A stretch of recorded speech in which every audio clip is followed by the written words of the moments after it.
Op 6 oktober 2010 is de Raad van Ministers akkoord gegaan om aan Fundashon Formashon y Alegria Despues di Skol, Centro y Deportivo Barber en Fundashon Centro die Victory Boys in totaal 1.064.600 gulden aan subsidie te verstrekken. De Staten hebben op 15 mei 2018 een motie unaniem aangenomen om de waarheid te weten over de financiële middelen die aan deze 3 instellingen zijn verstrekt. Zij wensen meer inzicht te krijgen in de wijze waarop deze middelen zijn besteed. Hiertoe heeft de Rekenkamer een onderzoek gedaan naar de rechtmatigheid en doeltreffendheid van de toegekende financiële middelen aan deze 3 instellingen.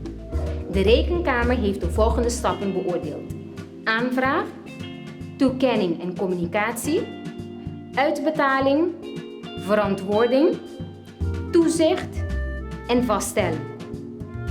Uit het onderzoek is gebleken het proces van subsidieverstrekking aan deze instellingen voor wat betreft de aanvraag en toekenning van de incidentele subsidies niet conform de geldende nota subsidiebeleid is verlopen.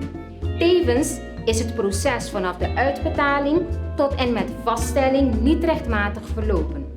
Ook is gebleken dat de regering de doeltreffendheidsnormen niet specifiek heeft uitgewerkt en medegedeeld aan de subsidieontvangers en ook niet erop heeft toegezien dat aan deze normen wordt voldaan.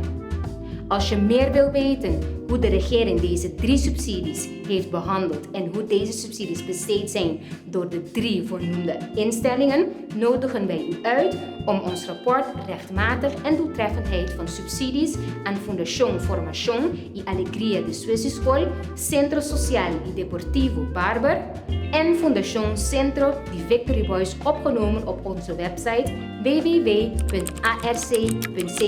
te lezen.